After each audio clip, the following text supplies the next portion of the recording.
Bonjour à toutes et à tous, je vous souhaite la bienvenue dans cette nouvelle capsule du cours Philosophie et Rationalité automne 2020 qui est consacrée à Platon, le deuxième philosophe que nous étudions ensemble cette session après Socrate. Vous connaissez déjà un peu Platon puisque on l'a abordé dans le cadre du cours sur Socrate. Vous savez déjà qu'il était son plus célèbre disciple, c'est-à-dire son plus célèbre élève, et qu'il l'a mis en scène dans la plupart de ses ouvrages, euh, comme par exemple La Caisse ou l'Apologie de Socrate, La République, etc. Alors on va commencer avec une citation de Platon que vous avez ici à l'écran.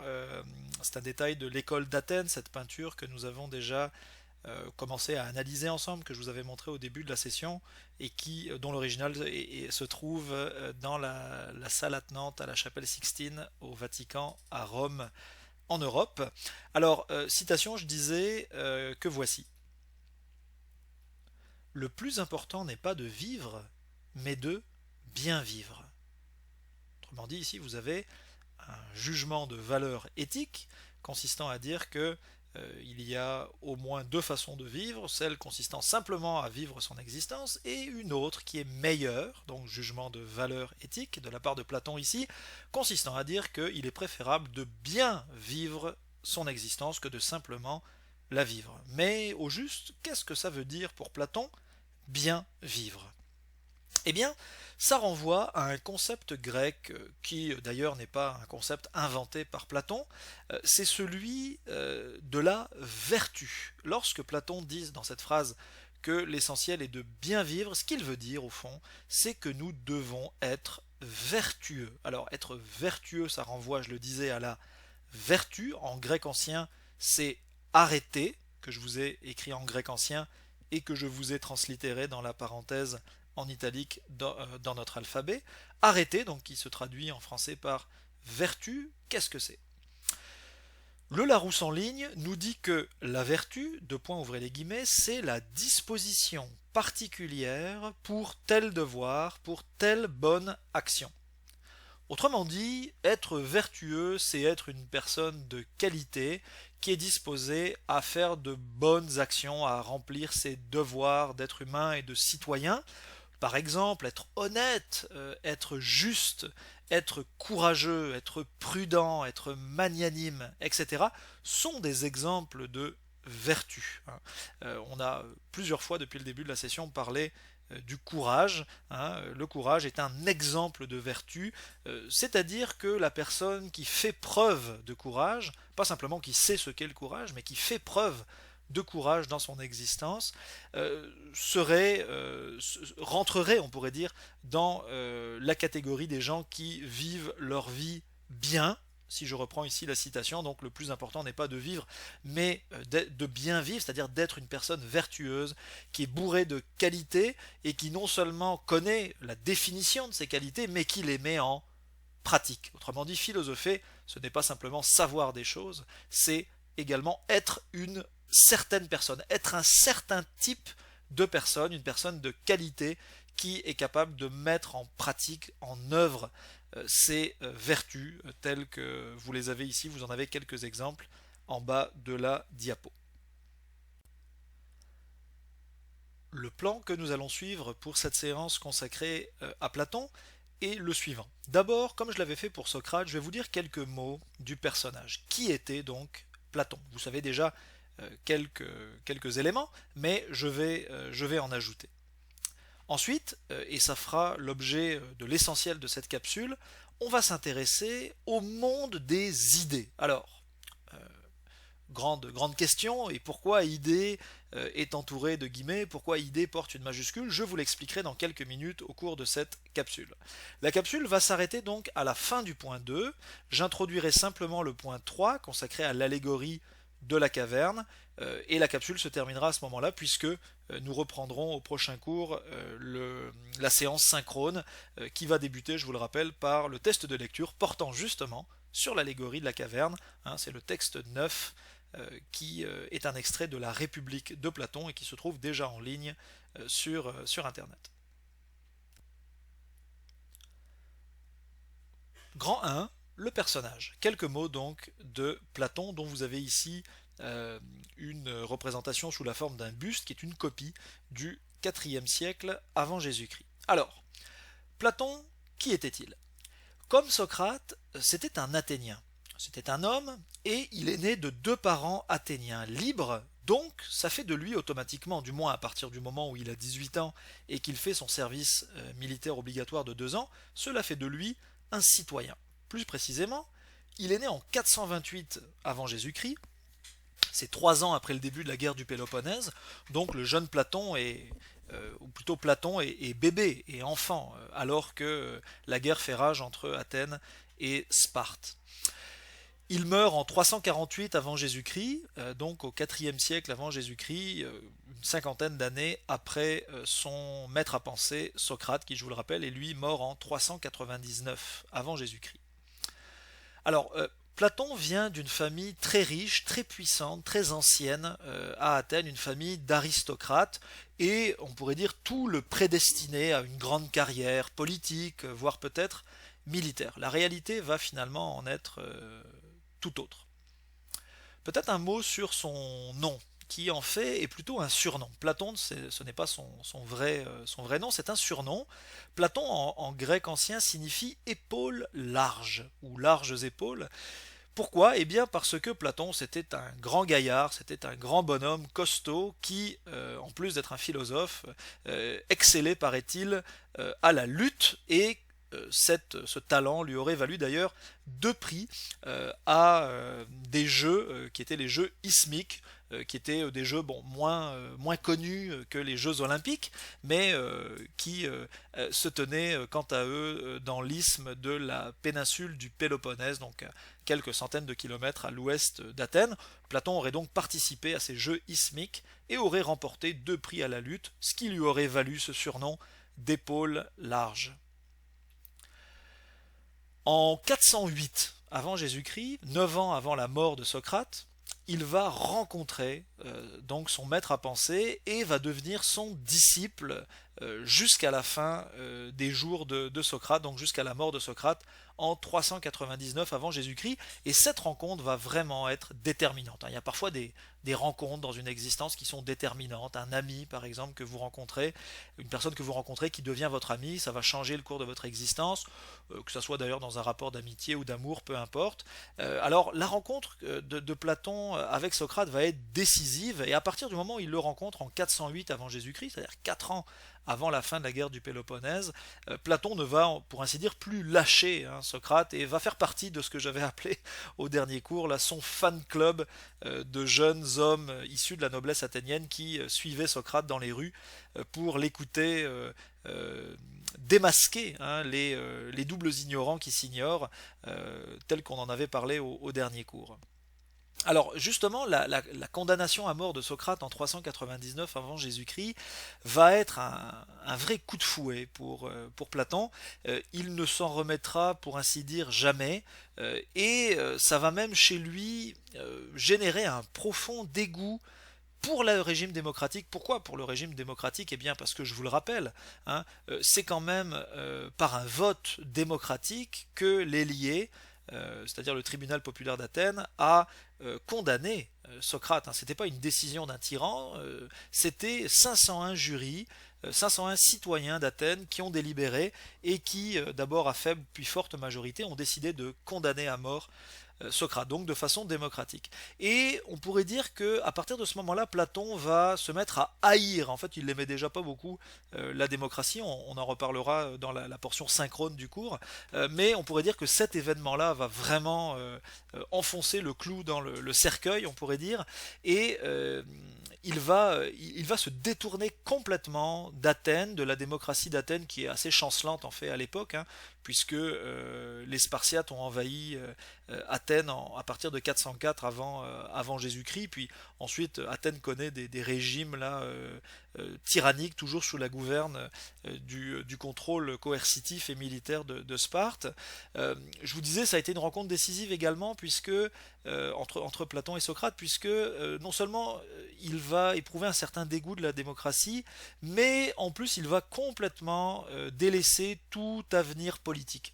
Lui qui, je le disais tout à l'heure, venait d'une grande famille aristocrate, noble, où finalement son destin social était tout tracé. Là, il allait probablement devenir un homme politique, un homme important à Athènes. Alors il va quand même devenir un homme important, un philosophe très célèbre, mais il va complètement écarter là, toute ambition politique. Pour lui, la politique, là, telle qu'elle se pratique du moins, c'est quelque chose de dangereux, quelque chose qui donne lieu à des dérives, comme par exemple l'exécution de Socrate. Alors, à partir de 399, il est, je vous le disais, là complètement abasourdi, complètement traumatisé par la mort de Socrate, et il va décider de quitter Athènes.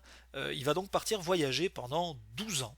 Alors il va aller en Grande Grèce, donc le sud de l'Italie et l'est de la Sicile. Il va se rendre également en Égypte et ça va être l'occasion pour lui bon, de voyager, mais en fait surtout d'augmenter ses connaissances en mathématiques et également en astronomie, puisque les Égyptiens de l'époque, on l'a dit, étaient une civilisation beaucoup plus ancienne et beaucoup plus puissante, du moins jusqu'à une certaine époque, que les Grecs de l'Antiquité, et qui, d'un point de vue là, des connaissances scientifiques, ou pré-scientifiques pourrait-on dire, étaient précurseurs. Hein. Les Grecs admiraient beaucoup les Égyptiens. Donc Platon va se rendre en Égypte et il aurait donc suivi des cours lui permettant là d'augmenter ses connaissances dans différentes disciplines scientifiques comme la géométrie et comme l'astronomie.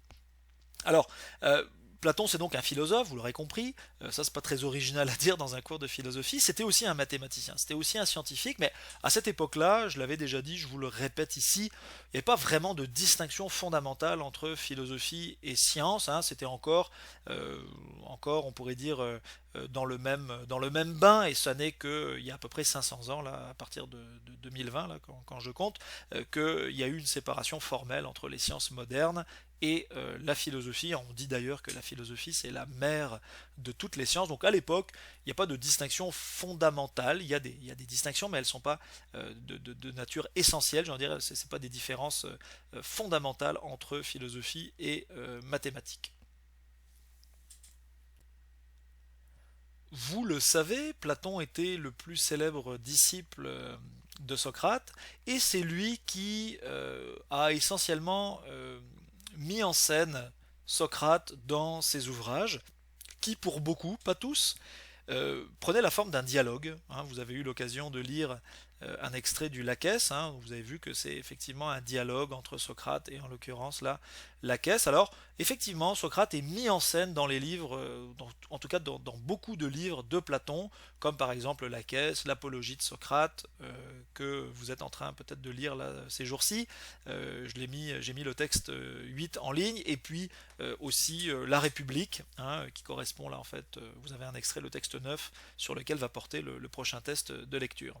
Euh, Au début, dans les ouvrages, appelle-t-on de jeunesse de Platon, euh, Platon va essentiellement mettre en scène Socrate, la dialectique, donc le dialogue, l'art du dialogue, euh, consistant donc à ultimement faire prendre conscience à l'interlocuteur de Socrate qu'il est un double ignorant, hein, pour le ramener vers la simple ignorance. Et par contre, dans les ouvrages de vieillesse, plus tardifs, plus matures, hein, du Platon plus âgé, plus mature, Platon va aller plus loin que ça et ne va pas se contenter de terminer ses ouvrages par ce qu'on appelle des apories, c'est-à-dire des absences de réponse. Hein, le Laquès, par exemple, si vous le lisez au complet, bah, à la fin du Laquès, on ne sait toujours pas ce que c'est que le courage. On sait ce que ça n'est pas, mais on ne sait toujours pas ce que c'est. Alors, dans les ouvrages de vieillesse, là, Platon va aller plus loin, il va se mettre à répondre positivement aux questions, hein, de définition de concept, et pas simplement dire bah, au final on ne sait pas ce que c'est, mais au moins on sait que c'est pas la première, ni la deuxième, ni la troisième, ni la quatrième définition parce qu'elles étaient trop générales, trop particulières, etc. etc. Donc on a, autrement dit, il y a une évolution dans la pensée de Platon. Le jeune Platon est vraiment, et c'est assez typique là, plutôt simplement dans la pure admiration et dans la pure recopie, dans le pur copier-coller, on pourrait dire, de son mentor.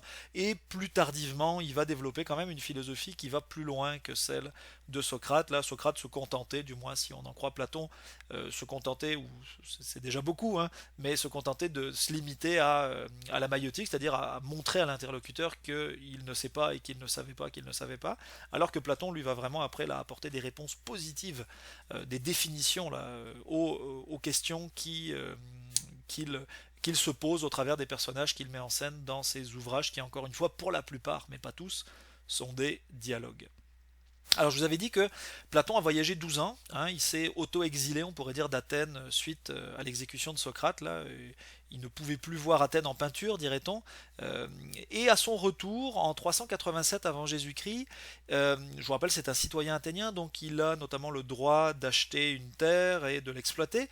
Il va acheter un terrain en banlieue d'Athènes, où il va faire construire un bâtiment qui va devenir une école qu'il appelle l'académos, académie, hein, c'est un terme qu'on utilise encore beaucoup, hein, pour dire parcours académique par exemple, donc ça renvoie directement au nom de cette école platonicienne, qui est considérée aujourd'hui comme étant la première, la plus ancienne, la première université occidentale, et bah, vous serez peut-être surpris de l'apprendre, mais elle a quand même existé, cette académie, bien après la mort de Platon. En fait, elle a bon, parfois fermé, réouverte, mais au total, elle a existé pendant plusieurs centaines d'années.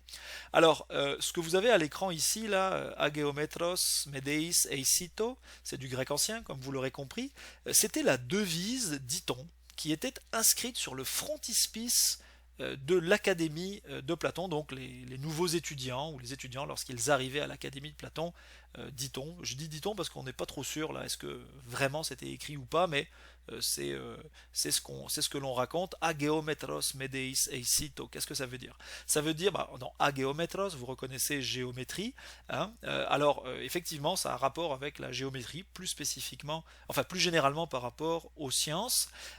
Ça veut dire que nul n'entre ici s'il n'est géomètre, hein, que nul n'entre ici s'il n'est géomètre.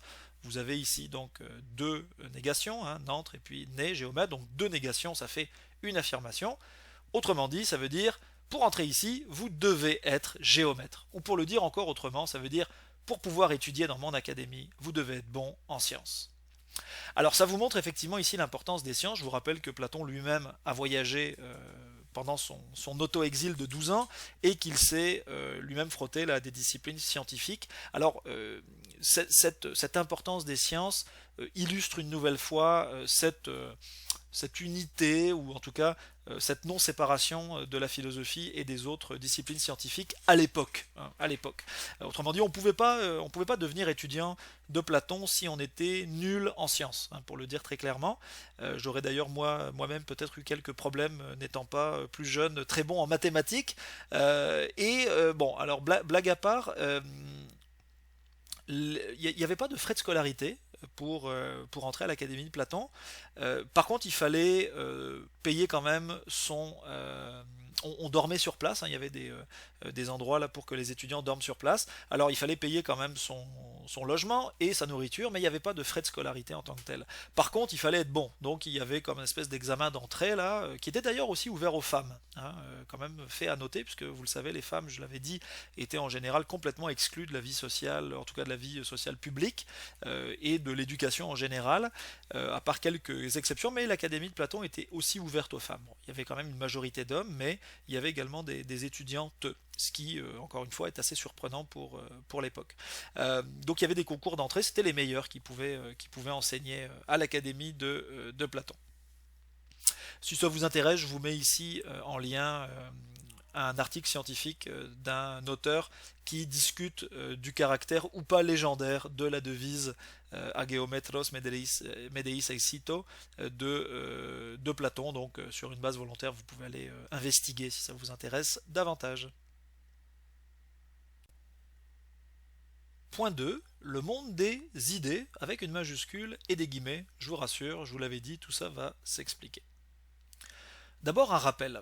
Vous vous souvenez lorsqu'on avait expliqué ce qu'est un concept et la façon de le définir, on avait dit que pour définir un concept, il ne faut conserver que les caractéristiques essentielles de ce concept. Ça signifie autrement dit qu'il faut abandonner toutes les caractéristiques optionnelles. Prenons un premier exemple qui n'est pas du tout philosophique. Les pommes. Il y a des pommes qui sont rouges, vertes, jaunes, il y a des pommes qui sont plus ou moins sucrées, plus ou moins grandes. Lorsque je définis le concept de pomme, je vais devoir abandonner tout ce qui n'est pas essentiel et ne conserver justement que ce, et uniquement donc que ce qui est essentiel. Ça donnerait quelque chose du genre: Une pomme est un fruit à pépins comestible issu du pommier. Cette définition, elle est parfaite et donc le concept de pomme est parfait. Pourquoi? Parce qu'il englobe toutes les pommes, passées, présentes, à venir et possibles et imaginables.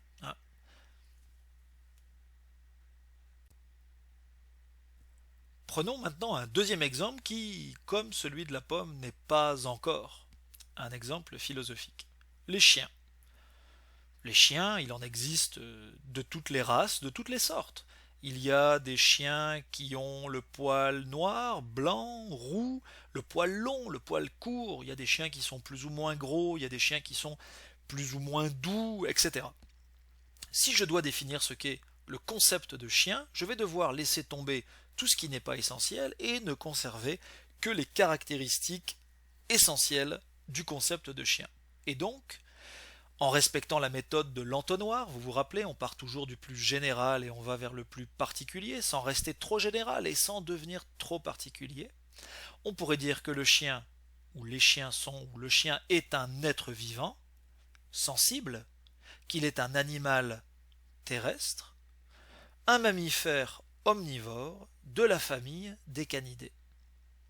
Si j'ajoute après canidés des spécificités par rapport à la longueur de son poil ou sa couleur, etc., là, à ce moment-là, ma définition deviendra beaucoup trop précise puisque j'exclurai des chiens qui pourtant sont des chiens mais qui ne pourraient plus rentrer dans ma définition.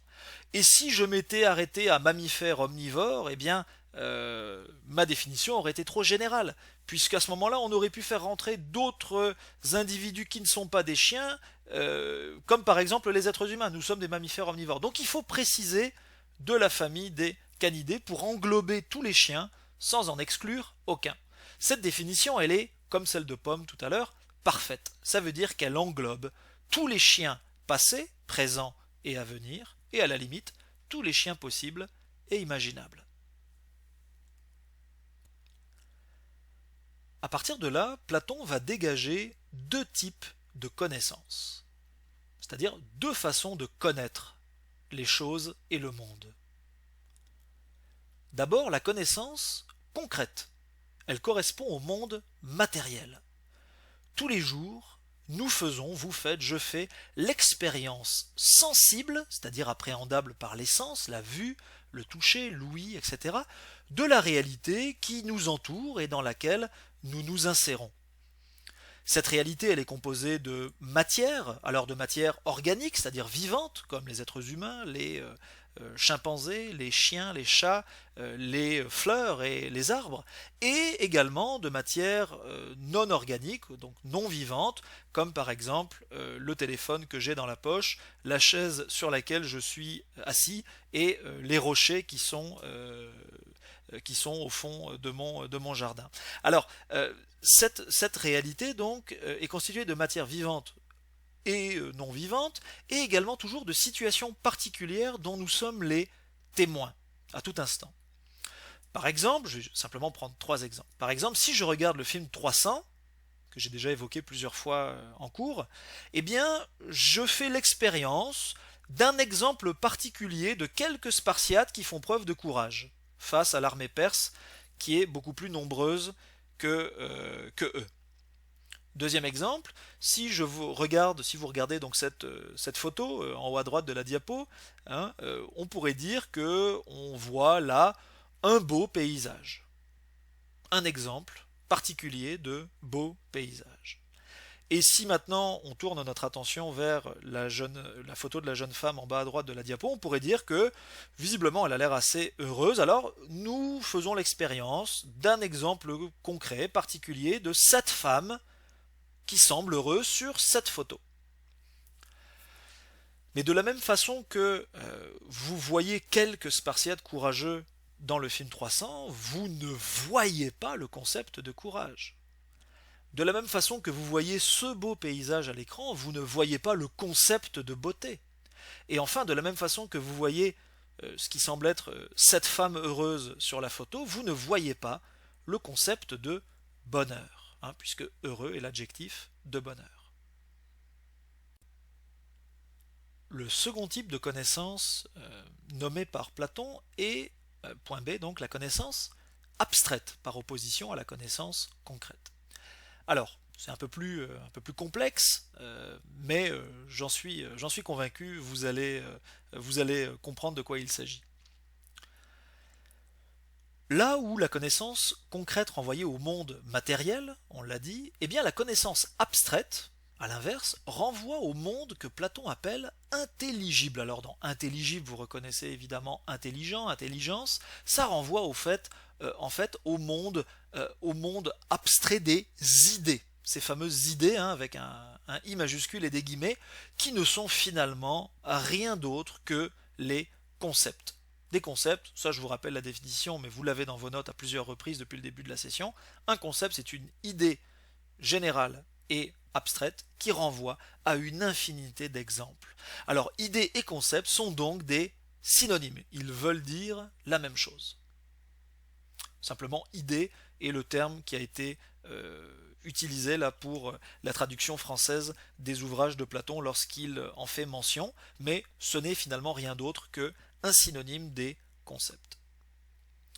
Par exemple, si je vous dis l'amour, au moment où je l'ai dit, au moment où le mot est apparu à l'écran, vous avez tous et toutes été capables de vous faire une représentation mentale de l'amour. C'est un concept que vous connaissez, que vous êtes capable de vous représenter mentalement. Vous avez donc l'idée d'amour en tête. L'idée d'amour, ou le concept d'amour, contrairement aux exemples particuliers d'amour, hein, telle mère qui aime son enfant, tel garçon qui aime sa copine, telle personne qui aime la poésie, etc. Donc, contrairement aux exemples particuliers d'amour, l'idée, le concept d'amour est parfait. Pourquoi? Eh bien parce que, comme pour la pomme et comme pour les chiens, le concept d'amour englobe tous les exemples passés, présents et à venir, possibles et imaginables, de l'amour. Alors, si on reprend ce qu'on a dit dans les dernières minutes, il y a essentiellement deux grands types de connaissances que Platon met sur la table. La connaissance d'abord concrète. Pour Platon, ce type de connaissance, le fait de ne se rapporter au monde pour connaître qu'en pointant des exemples concrets, particuliers qui renvoient au concept, c'est une façon inférieure de connaître. Hein. Justement parce qu'elle ne nous donne accès qu'à des représentations matérielles et particulières, donc, là vous voyez ici le lien causal, donc imparfaites, selon Platon. En effet, quand par exemple on lit la discussion entre Socrate et le général Laquesse dans l'extrait que vous avez lu, texte 7, eh bien on est obligé de reconnaître que les hoplites, hein, ces fantassins de l'infanterie lourde grecque de l'Antiquité, peuvent éventuellement être un exemple de courage, mais ils ne résument pas à eux seuls le concept de courage. Hein. Des enfants qui travaillent très dur et qui parfois sont même condamnés au travail plutôt que d'avoir le luxe et le loisir. Hein. Vous vous rappelez l'étymologie du mot école, ça renvoie à loisir en grec ancien, skolé, hein, qui sont obligés donc de travailler plutôt que d'aller à l'école, font aussi preuve de courage. Donc les hoplites ne représentent pas à eux seuls le concept de courage, ils sont un exemple de courage. Donc si on vous pose la question en vous disant qu'est-ce que le courage et vous dites le courage c'est les hoplites à la bataille, votre connaissance elle est, oui c'est un exemple de courage, mais c'est pas la définition du courage au complet.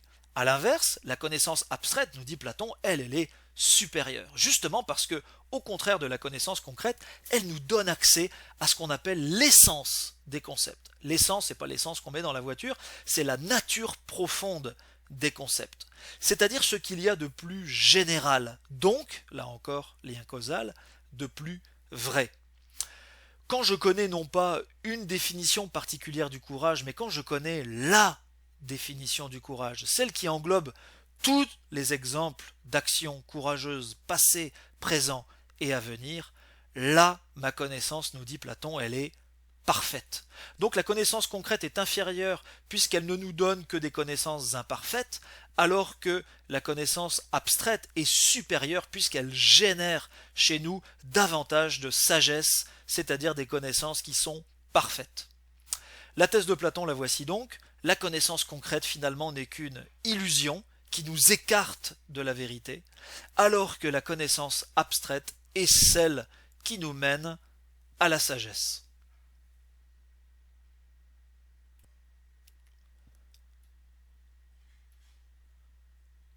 Finalement, ce que nous dit Platon, c'est que nous devons connaître les idées, nous devons connaître les concepts, nous devons faire ce travail de définition conceptuelle, ce qui correspond, hein, vous vous en rappelez, à ce que je vais vous demander de faire dans le sujet amené de votre introduction de la dissertation le mois prochain. C'est finalement ce que Socrate tentait de faire. Hein. Lorsqu'on lit les dialogues, surtout les dialogues de jeunesse de Platon, reprenons encore le Laquès, puisque vous en avez lu quelques pages, Socrate tente de connaître non pas un exemple de courage, mais la définition de ce que c'est que le courage, et Laquès d'ailleurs en est bien incapable, lui qui, du haut de son statut de grand général, finalement est plutôt ramené sur le banc de l'école lorsqu'il est incapable de donner des définitions qui soient parfaites. Hein. Il donne des définitions d'abord trop particulières, puis trop générales. Finalement, il se contredit.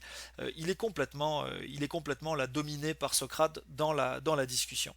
Alors, si on doit connaître les idées, les concepts, ça veut dire qu'il ne faut pas simplement, dans notre existence, connaître en ne se référant qu'aux exemples concrets, particuliers et donc imparfaits qui renvoient au concept X, Y ou Z. Il ne faut pas simplement accumuler les représentations matérielles des concepts.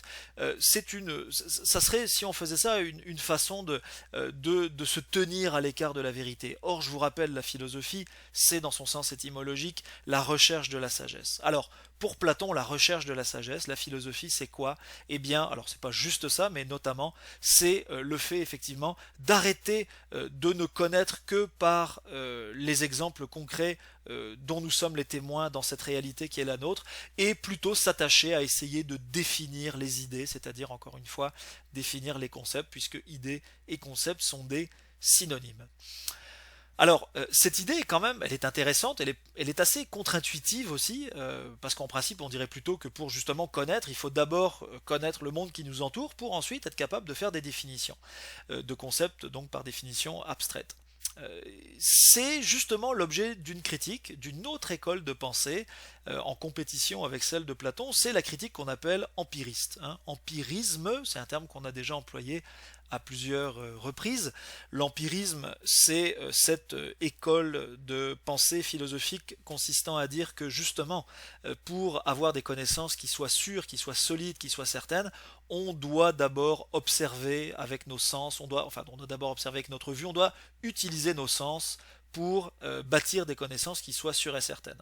Hein, alors, les empiristes, d'ailleurs Aristote, le prochain philosophe que l'on va étudier, du moins dans la seconde partie de son existence, après avoir enseigné à l'Académie de Platon, avoir été l'élève et le collègue de Platon, après la mort de Platon, a fondé sa propre école en compétition avec l'Académie de Platon, et lui appartenait justement plutôt à cette finalement autre école de pensée qu'est l'empirisme, en tout cas l'empirisme antique, qui consiste à dire que, bon, c'est bien beau de vouloir définir ce qu'est la beauté et de dire que le concept de beauté est parfait alors que les exemples de beauté sont imparfaits, mais malgré tout, nous dit Aristote, et donc nous disent les empiristes, pour savoir ce qu'est la beauté, il a bien fallu quand même d'abord que j'ai des exemples de beauté, que je vois un bel homme, une belle femme, un beau paysage, un beau poème, etc. pour ensuite dire au travers de tous ces exemples imparfaits, certes il y a des différences, mais il y a des caractéristiques communes, et justement là, bang, je vais être capable de formuler une définition de la beauté qui engloberait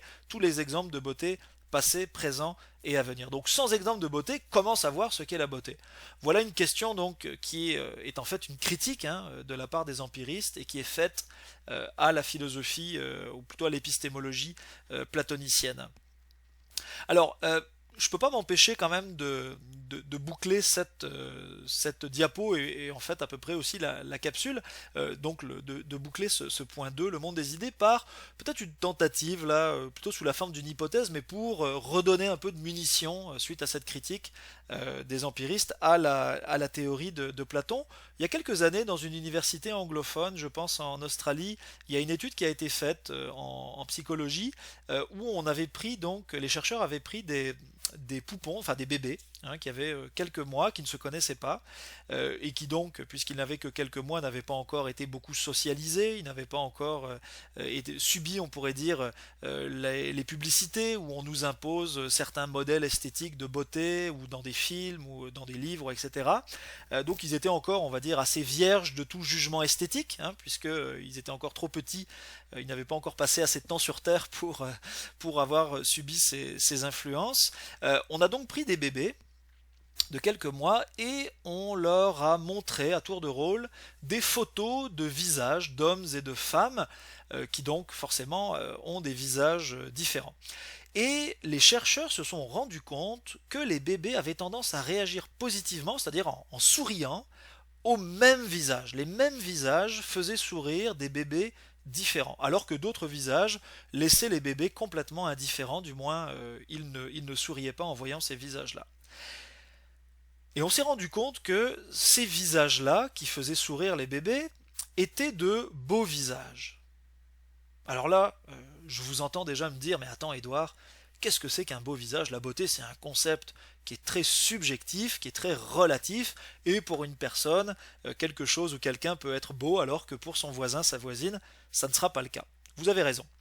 En réalité, par beau visage, ce que j'entends ici, et je l'ai mis pour ça entre guillemets, c'était en fait des visages qui étaient plus symétriques que d'autres. Hein, vous n'êtes peut-être pas sans savoir que les visages, nos visages, les visages des êtres humains ne sont pas toujours très symétriques, même si parfois c'est imperceptible, on ne le voit pas à l'œil nu, ou alors il faudrait vraiment là dévisager la personne pour se rendre compte que son nez n'est pas tout à fait exactement au milieu de sa figure, ou la bouche est pas tout à fait à l'horizontale, et que peut-être elle a un œil qui est un tout petit peu plus haut que l'autre.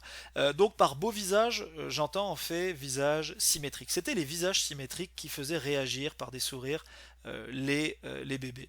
Alors, c'est une bonne question. Pourquoi? Pourquoi est-ce que ces visages-là, plus symétriques, plus entre guillemets beaux, parce qu'on pourrait très bien en fait dire qu'au contraire, la beauté se trouve dans l'asymétrie et non pas dans la symétrie, si vous me suivez, sans vouloir jouer là avec vos cerveaux. Peut-être que finalement, hein, je dis bien peut-être, hein, je ne peux pas affirmer ça hors de tout doute raisonnable, bien évidemment, mais peut-être que la théorie de Platon, il y a 2400 ans, elle n'était pas si idiote que ça. Peut-être que en nous, profondément ancré, en dehors de toute socialisation, de façon innée, hein, par opposition à de façon acquise par la socialisation, peut-être que de façon innée, on aurait quelque chose en nous comme l'idée ou le concept du beau qui permettrait d'expliquer la raison pour laquelle ces bébés souriaient à ces visages symétriques, hein, alors qu'ils ne connaissaient pas les personnes qui étaient représentées sur ces photos.